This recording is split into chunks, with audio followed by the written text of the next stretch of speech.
Shri Swami Samarth. Hi hello. तर स्वागत आहे तुमचं एका नवीन आणि छान अशा व्हिडिओमध्ये.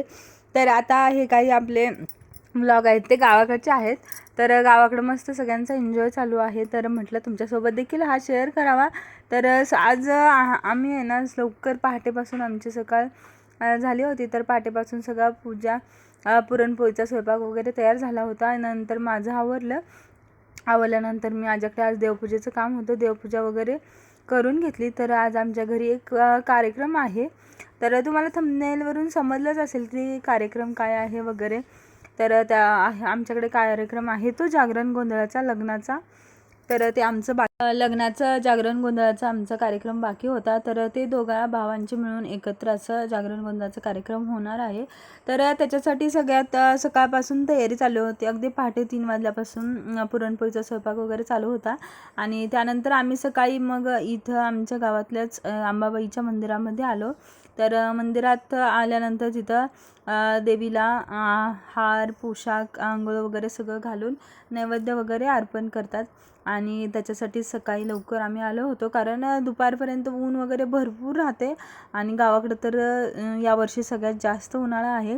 तर इकडं आम्हाला थोडंसं यायला वेळ झाला होता. तर इथं देवीची पूजा वगैरे सगळी झाली होती. मग आम्ही आपलं हार नैवेद्य वगैरे इथं देवीला अर्पण केले. निस्वार्थीपणाने मदत करणारी माणसं फक्त गावाकडेच भेटून जातात बरं का. तर हे माझ्या धीरांचे मित्र आहेत. तर त्यांनी खूप छान पद्धतीनं आम्हाला सगळं मार्गदर्शन केले की तुम्ही या पद्धतीनं करा वगैरे. आपल्याला काही गोष्टी माहीत नसतात. तर ते खूप मोठे देवीचे भक्त आहेत.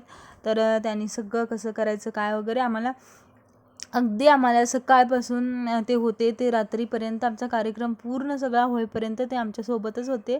आणि त्यांनी सगळं सांगितलं कसं करायचं काय वगैरे. तर खरंच अशी माणसं आजकाल नाही भेटत आहे. आणि ते गावाकडं भेटतात. फक्त गावाकडं अशी माणसं भेटून जातात. ते बघा मुंबईत बघ का तर दिदूला बोल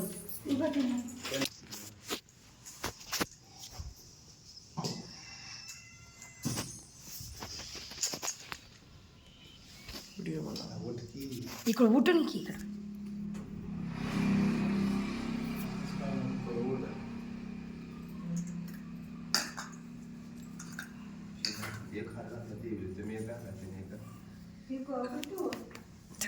उठून कर उठून कर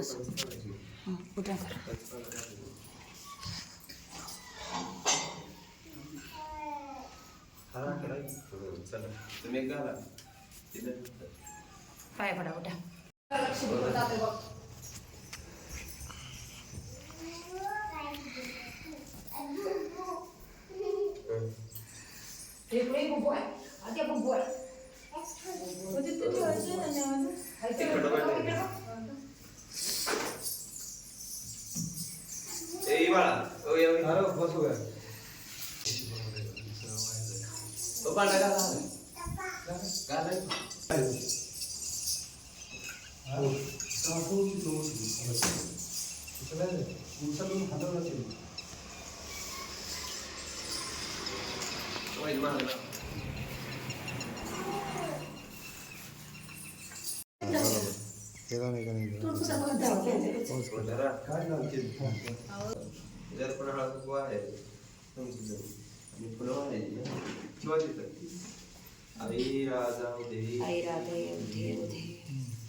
नीट नीट तुम्ही जावा तिथं पहिला फुलं बघा नीट व्यवस्थित खाली बाका जरा फुलं वा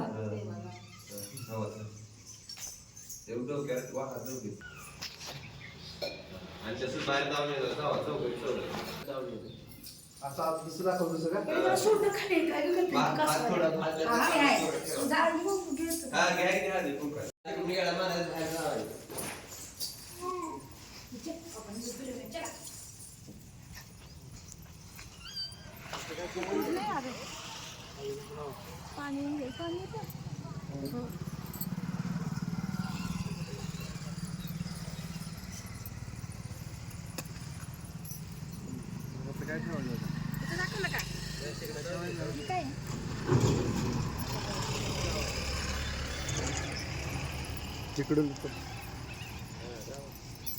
पाणी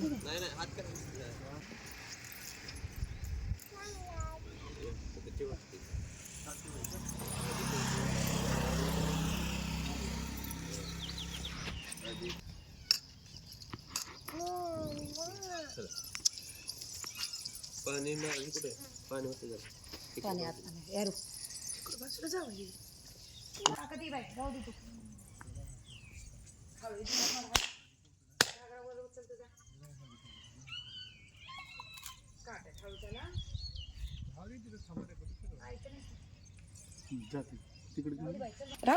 अंबाबाईच्या मंदिरात आमची सगळी छान पूजा वगैरे झाली, नैवेद्य दाखवला आणि त्याच्यानंतर मग आम्ही आता जाणार होतो दुसऱ्या देवाला. तर हे आमच्या घरापासून थोडंसं लांब होतं. त्यानंतर आम्ही आलो ते सिद्धनाथाच्या मंदिरात.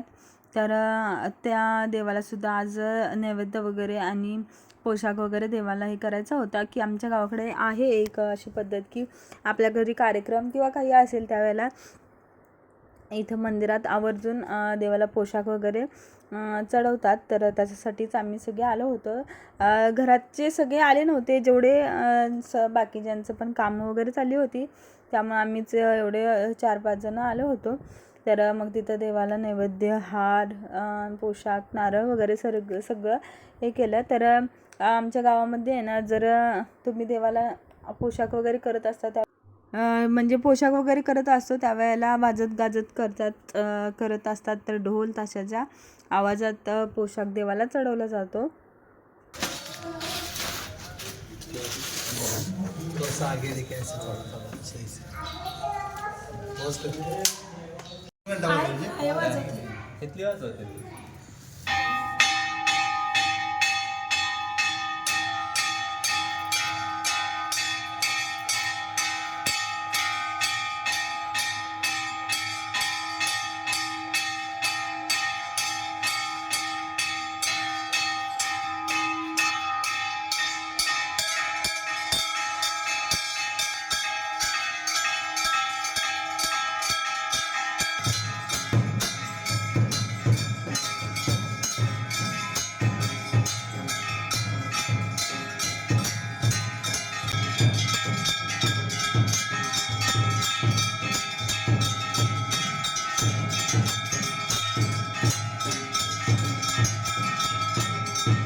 चारपाशी बसतोय की चारपाशी आणि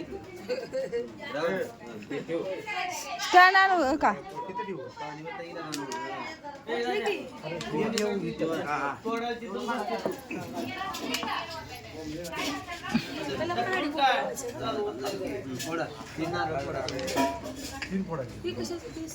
ते अंबाबाईचं दैत्याचं फोडा.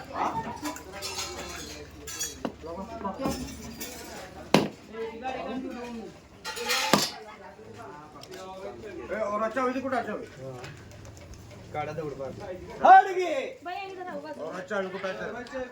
खिशात आहे मागे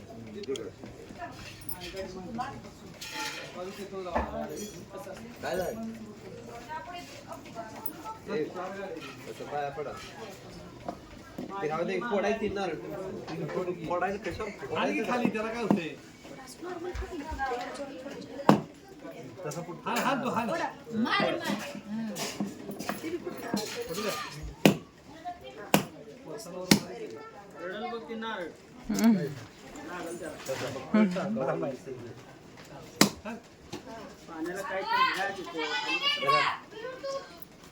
होय द्या गेला झालं की तिसरा योगी पाणी भर की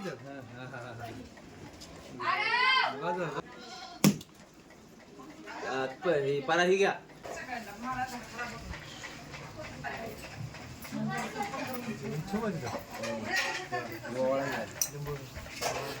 थोडा भात टाकत राहू दे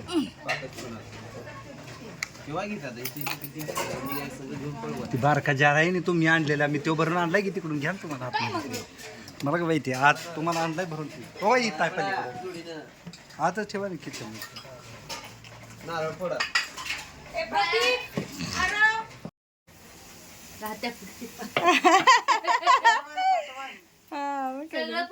आमच्या बहिणी पण काय करते त्या काय कडाकण्या आणि तुम्ही काय करताय आत्या